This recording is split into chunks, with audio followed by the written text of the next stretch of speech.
Welcome to teachers care academy.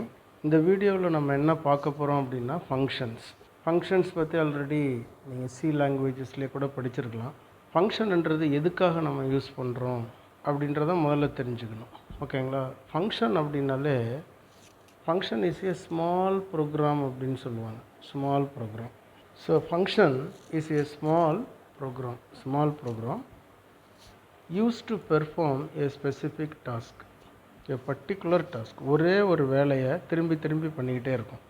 இப்போ for example பார்த்தீங்க அப்படின்னா, இப்போ நம்ம கீபோர்டு எடுத்துக்கிட்டிங்கன்னு வச்சுக்கோங்களேன். கீபோர்டில் இருக்கிற ஒவ்வொரு கீயுமே ஃபங்க்ஷன் தான். இப்போ நான் ஏவை ப்ரெஸ் பண்ணேன் அப்படின்னு சொன்னான்னு அர்த்தம் ஏன்னு வந்துட்டுருக்கும். நான் ரெண்டாவது தடவை அதே கீயை ப்ரெஸ் பண்ணால் அகைன் ஐ எம் கெட்டிங் ஏ.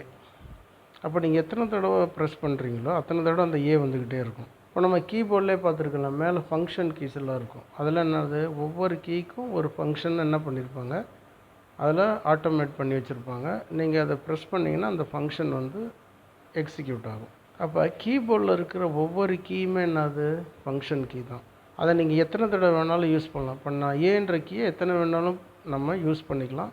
ஆனால் எத்தனை தடவை நீங்கள் அதை ப்ரெஸ் பண்ணாலும் அகைன் யூ ஆர் கெட்டிங் ஏ. எனக்கு எஸ் வேணும்னா எஸ்ன்ற கீயை ப்ரெஸ் பண்ணணும். இதுதான் ஃபங்க்ஷன் அப்படின்றோம். ஸோ function is a small program or sub program which is used for performing a particular task. That is all about function. You might have studied in C, C++ and so on. எல்லா லாங்குவேஜஸ்லையுமே இது இருக்குது. ஓகேங்களா? இதில் எதுக்காக நம்ம ஃபங்க்ஷன்ன்ற டாப்பிக்காக போகிறோம்? நீங்கள் what ever subject you study, we must know what is the purpose of using that particular concept, or what is the purpose of studying that particular topic, whatever may be. எதுக்காக நம்ம படிக்கணுன்றதில் we must be very very clear. ஓகேவா? இப்போ ஃபங்க்ஷன்ஸோடைய என்ன எதுக்காக, what for we are going for functionsனால் ரெண்டே விஷயம் தான். ஒன்று ரீயூசபிலிட்டி, இன்னொன்று வந்து மாடுலாரிட்டி. ரீயூசபிலிட்டின்னா என்னது, எத்தனை தடவை வேணாலும் யூஸ் பண்ணிக்கலாம்.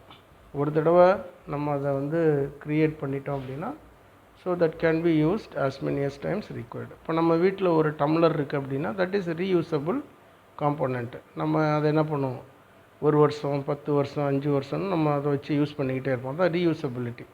இப்போ அதே மாதிரி தான் ப்ரோக்ராமிங்கில் ஒரு பர்டிகுலர் கோடு இருக்குது. இப்போ நம்ம இந்த இடத்துல ஏதோ ஒரு கோடு எழுதிட்டோம், இந்த கோடை நீங்கள் என்ன பண்ணுறீங்க, திரும்பி யூஸ் பண்ணிக்கிட்டே இருக்கீங்க. That is reusability. இப்போ ஃபங்க்ஷன் என்ன அர்த்தம், function it is once written, debugged, tested, everything is over, the function will be treated as a product. It can be used as many as times required. That is called reusability. What is modularity? மாடுலாரிட்டின்றது இப்படி ஒரு பெரிய இதான் ஒரு பெரிய task இருக்குது. இது வந்து பெரிய ஒரு டாஸ்க். நான் என்ன பண்ணுறேன், இந்த டாஸ்க்கை நான் அப்படி பிரிச்சுக்கிறேன். இப்போ 1 2 3 4 5 6 மாடியூல்ஸாக பிரிச்சுக்கிட்டேன். ஓகேங்களா? இப்போ என்ன பண்ணுவேன், இந்த தனித்தனியாக எல்லா மாடியூலையும் நான் தனித்தனியாக என்ன செய்கிறேன், சால்வ் பண்ணி கடைசி எல்லாத்தையும் ஒன்றா சேர்த்துறேன். இதுதான் மாடுலாரிட்டி அப்படின்றது. Modular approach. அப்படியே வச்சுக்கிட்டு பண்ணாமல் மாடியூலாக பிரித்து அதை என்ன செய்கிறோம், நம்ம தனித்தனியாக சால்வ் பண்ணி அதுக்கப்புறம் எல்லாத்தையும் நம்ம என்ன செய்கிறோம், கம்பைன் பண்ணுறோம். So we have a huge program or huge problem that can be broken into number of small program or small problems. Then it can be performed or executed independently. Finally we joined all the solutions together. Then we will get a solution for the entire problem. That is all about modularity. ஓகேவா? அப்போ ஃபங்க்ஷனை நீங்கள் ஒரு தடவை எழுதிட்டிங்கன்னா எத்தனை தடவை வேணாலும் என்ன செஞ்சுக்கலாம், கால் பண்ணிக்கலாம். Function can be called any number of times based on requirements. ஏன்னா ஃபங்க்ஷன் அப்படின்னாலே அதுக்கு நம்ம ஒரு நேம் கொடுப்போம் இல்லையா? ஃபங்க்ஷன்னாலே ஒரு நேம் இருக்கும். அந்த நேம் வச்சு நம்ம எத்தனை தடவை வேணாலும் கால் பண்ணிக்கலாம். ஓகேங்களா? நார்மலாக நம்ம சீலெல்லாம் படிக்கும்போது ஃபங்க்ஷன் அப்படின்னாலே அதில் என்னென்ன இருக்கும், ஃபஸ்ட்டு பார்த்திங்கன்னா ஃபங்க்ஷனை நம்ம டிக்ளேர் பண்ணுவோம் இல்லையா, டிக்ளரேஷன் இருக்கும். இது ஃபங்க்ஷனோட பார்ட்ஸ் டிக்ளரேஷன் இருக்கும். அதுக்கப்புறமா டெஃபினிஷன் இருக்கும். ஃபங்க்ஷன்னாலே டெஃபினிஷன் இருக்கும். தேர்டு வந்து ஃபங்க்ஷனுடைய காலிங் இருக்கும். நீங்கள் அதை படிச்சிருப்பீங்க.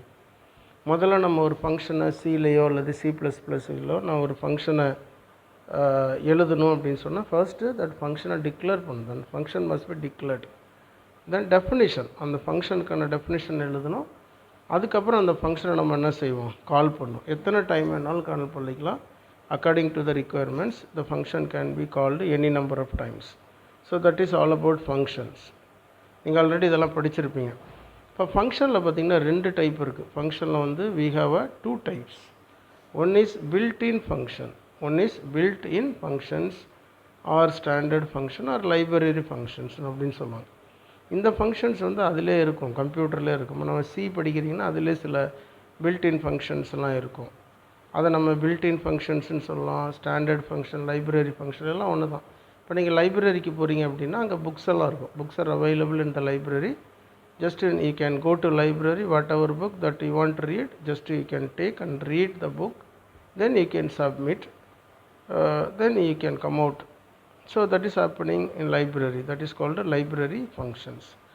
Another one is user defined function. User na நம்ம தான். இதான் user defined functionன்றது நம்ம தான் யூசர். நம்ம கூட என்ன செய்யலாம், ஃபங்க்ஷன்ஸ் எழுதலாம். ஸோ எனக்கு சில ரிக்குயர்மெண்ட் இருக்குது. I am a user, I have some requirements.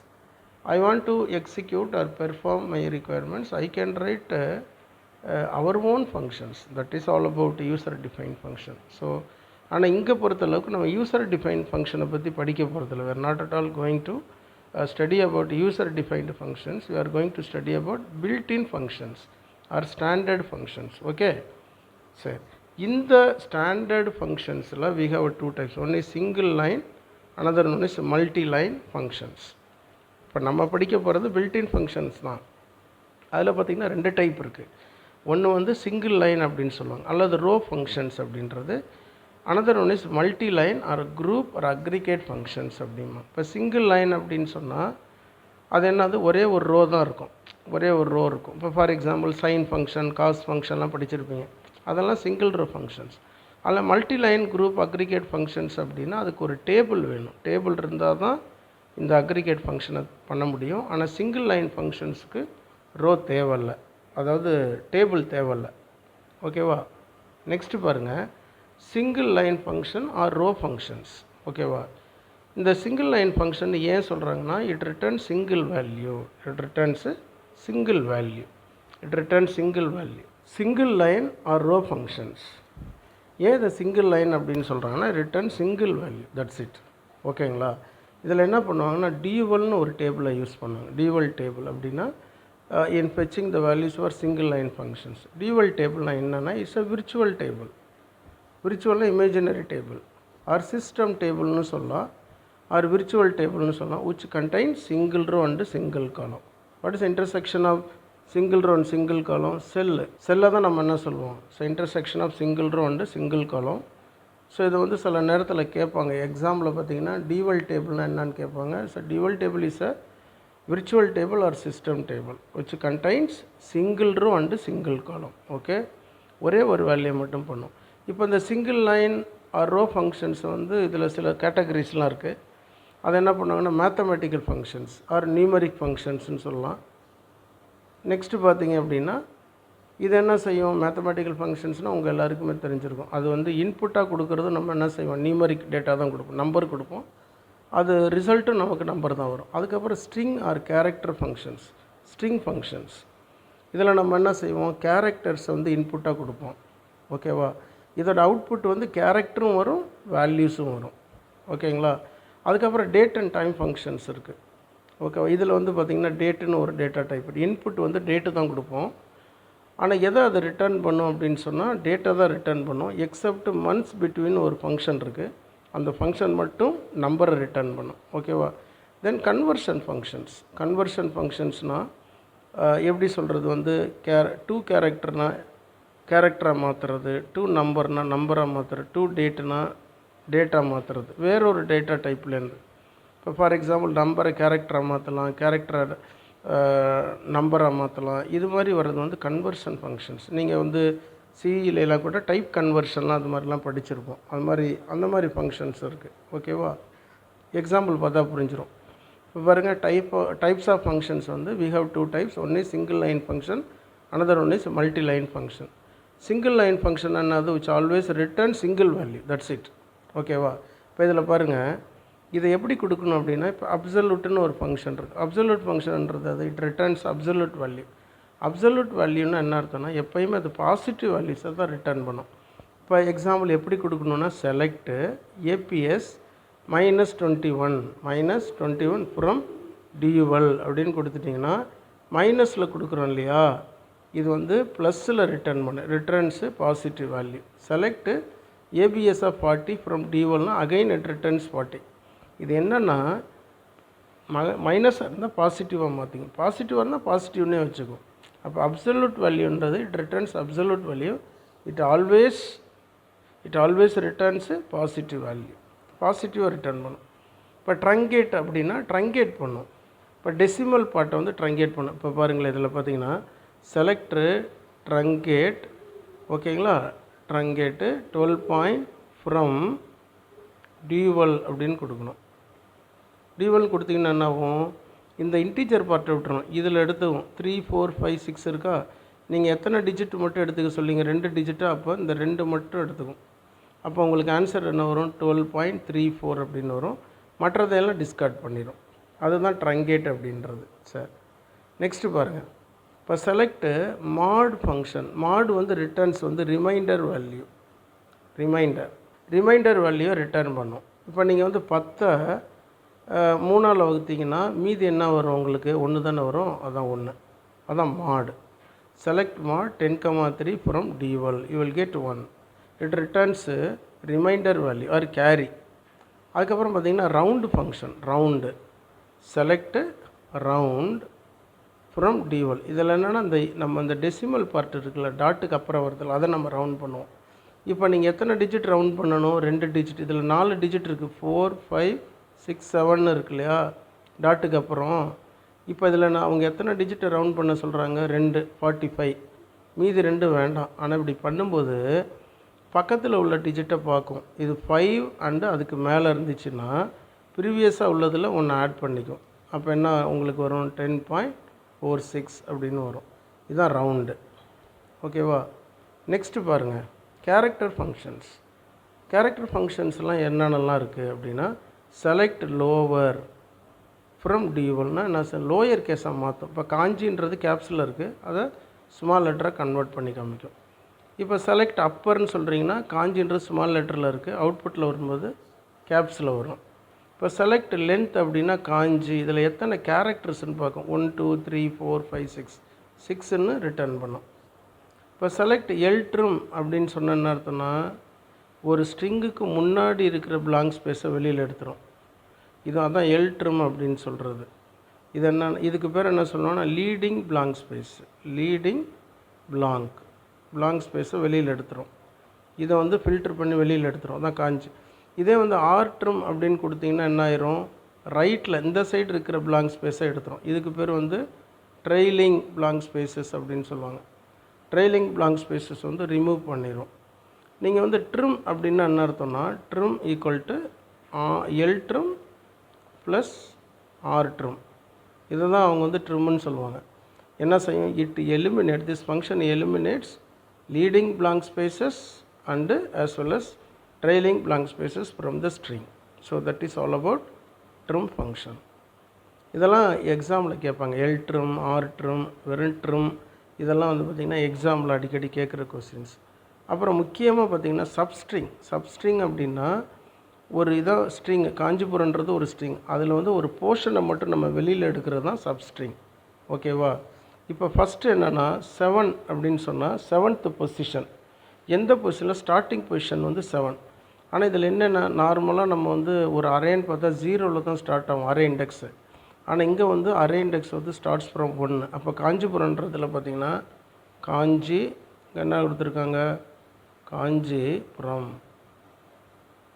காஞ்சிபுரம்னு என்னது 1, இது 2 3 4 5 6 7 8 9 10 11. ஓகேங்களா. இப்போ 7னா ஸ்டார்டிங் பொசிஷன்னா இந்த இடம் பி தான் ஸ்டார்டிங் பொசிஷன். அதுலேருந்து 5 கேரக்டர், அதுலேருந்து 5ன்னா 1 2 3 4 5, அப்போ புறம்ன்றது உங்களுக்கு கிடைக்கும். அப்போ இதில் வந்து 7ன்றது வந்து பொசிஷனு, 5ன்றது number of characters to be extracted, எத்தனை கேரக்டர் நம்ம அதுலேருந்து வெளியில் எடுக்க போகிறோம் அப்படின்றது தான். இதுதான் சப்ஸ்ட்ரிங் அப்படின்னு சொல்லுவாங்க. இதில் வந்து அரே இண்டெக்ஸு நார்மலாக எல்லாத்துலேயுமே 0ல் ஸ்டார்ட் ஆகும். ஆனால் இங்கே சப்ஸ்ட்ரிங்கில் அரே இண்டெக்ஸ் 1ல் ஸ்டார்ட் ஆகும். அதை நீங்கள் பார்த்துக்கணும். எங்கே ஸ்டார்ட் ஆகுன்னு கேட்பாங்க. இது ரொம்ப ரொம்ப முக்கியமான ஒரு கொஸ்டின். ஓகேவா? சரி, நெக்ஸ்ட்டு பாருங்கள், டேட் ஃபங்க்ஷன்ஸ். டேட்டில் என்னென்ன ஃபங்க்ஷன்லாம் இருக்குன்னா, ஆட் மந்த்ஸ் அப்படின்னு ஃபங்க்ஷன். அதாவது மந்த்தை வந்து ஆட் பண்ணுறது. இப்போ நீங்கள் வந்து இங்கே ஒரு டேட்டு கொடுத்துட்டீங்க, 3ன்னு கொடுக்குறீங்க. இப்போ செப்டம்பர் இருக்குது. செப்டம்பரோட 3 மந்த்ஸ் ஆட் பண்ண என்ன வரும்? October, November, December. அதுதான் 16th டிசம்பர் 2020 வந்துருச்சு. இப்போ மந்த்ஸ் பிட்வீனா 2 மாதத்துக்கு இடையில் எத்தனை மந்த் இருக்குதுன்னு பார்க்கும். இப்போ செப்டம்பர் மந்த் இருக்குது, இங்கே டிசம்பர் இருக்குது. 2க்கு இடையில் எத்தனை இருக்குது? 3 மாதம் இருக்குது. அதான் சொல்லுது. ஓகேவா? நெக்ஸ்ட் டே அப்படின்னா இப்போ இங்கே ஒரு டேட்டு கொடுத்துட்டீங்க, வெட்னஸ்டே. வெட்னஸ்டே எந்த டேட்டில் வருதுன்னா 4ஆம் தேதி. வெட்னஸ்டே வந்து 4th அன்னைக்கு வருது அப்படின்னு சொல்லுது. அதே மாதிரி லாஸ்ட் டே அப்படின்னா இப்போ இதை கொடுத்துட்டிங்கன்னா இந்த மாதம் ஜூன் மாதம் இல்லையா, ஜூன் மாதத்தோட கடைசி நாள் என்னவாக இருக்குன்னா 30ஆம் தேதியாக இருக்கும். அதுதான் சொல்லுது. அதே மாதிரி செலக்ட்டு 6 டேட் ஃப்ரம்னா 6 டேட்னா சிஸ்டம் டேட். இன்றைக்கி என்ன date? Current date, today date. Today date என்னன்னுட்டா இந்த டேட்டை சொல்லுவோம். என்ன ஃபார்மேட்டில் வரும்னா ஃபஸ்ட்டு பார்த்தீங்கன்னா இது டே, மந்த், இயர் அந்த மாதிரி வரும். சரி, நெக்ஸ்ட்டு பாருங்கள், இம்ப்ளிசிட் அண்டு எக்ஸ்பிளிசிட் கன்வர்ஷன். ஓகேவா? பாருங்களேன், இப்போ செலக்ட்டு டு கேர் அப்படின்னா கேரக்டராக மாற்றும். Converts numeric and date. Numeric டேட்டாவையும் டேட்டையும் என்னவாக மாற்றும்? ஸ்ட்ரிங்காக மாற்றும். அதுதான் டு கேரக்டர். இப்போ பாருங்களேன், இப்போ வந்து என்ன ஆயிடுச்சோம், இது வந்து நம்பர். இது வந்து நம்பரு. நம்ம என்னவா மாற்ற சொல்கிறோம்? ஸ்ட்ரிங்காக மாற்ற சொல்கிறோம். $999 இந்த ஃபார்மேட்டில் மேலே ஸ்ட்ரிங் வந்து இன்வெர்டட் கம்மா கொடுத்துருக்காங்களா, ஸ்ட்ரிங்காக மாற்ற சொல்கிறாங்க. அப்போ இது என்ன வரும்? $3 1 2 3 4 9 இருக்கனால 4 நம்பர் போடும், 3000ன்னு போட்டுரும். இப்போ இது என்ன அர்த்தம்? இது வந்து ஸ்ட்ரிங்காக ஆயிடுச்சு. இப்போ ஸ்ட்ரிங்கில் வந்திருக்கு. ஓகேவா? It cannot be used for calculations and it is a string value. ஸ்ட்ரிங்கை வந்து நீங்கள் கால்குலேஷனில் போட முடியாது. இப்போ இங்கே பாருங்கள், இப்போ செலக்ட் டு கேர். இப்போ சிஸ்டம் டேட், இன்னைக்கு கரண்ட் டேட் இல்லையா, கரண்ட் டேட்டை நீங்கள் என்ன ஃபார்மேட்டில் மாற்ற சொல்கிறீங்கன்னா டே, மந்த், இயர் அப்படின்ற ஃபார்மேட்டில் பண்ண சொல்கிறீங்க. From D1. இப்போ டேனா இன்றைக்கி மண்டே அப்படின்னு வந்துருச்சுங்களா, மந்த்னா மார்ச்சில் வந்துருச்சு, இயர்னா 2021 அப்படின்னு வந்துருச்சு. அப்படி மாற்றிடும். இப்போ செலக்ட் டு டேட், இந்த டேட்டை வந்து ஃப்ரம் D1 அப்படின்னு மாற்றுறீங்க இல்லையா. டு டேட்டுன்னு என்ன அர்த்தம்? டேட்டா கன்வெர்ட் பண்ணு. இது எதில் நீங்கள் கொடுக்குறீங்க? இன்வெர்டட் கம்மாவில் கொடுத்ததுனால இது ஸ்ட்ரிங். இது ஸ்ட்ரிங் டேட்டு. ஸ்ட்ரிங் டேட்டை நீங்கள் டேட்டா மாற்றுறீங்க. இதுதான் வந்து converts valid numeric and character values to date value. அதான் இந்த ஃபங்க்ஷனோட வேல்யூ. ஓகேவா? அவ்வளோதான். அந்த ஃபங்க்ஷனோட முடிஞ்சிருச்சு. இம்ப்ளிசிட், எக்ஸ்பிளிசிட்டு ஃபங்க்ஷன்ஸ் இதெல்லாம். இதுலேருந்து ஏதாவது ஒரு கொஸ்டின் உங்களுக்கு கண்டிப்பாக கேட்பாங்க. அடுத்த சாப்டர் வந்து நெக்ஸ்ட் கிளாஸில் பார்ப்போம். ஓகேவா? தேங்க்யூமா.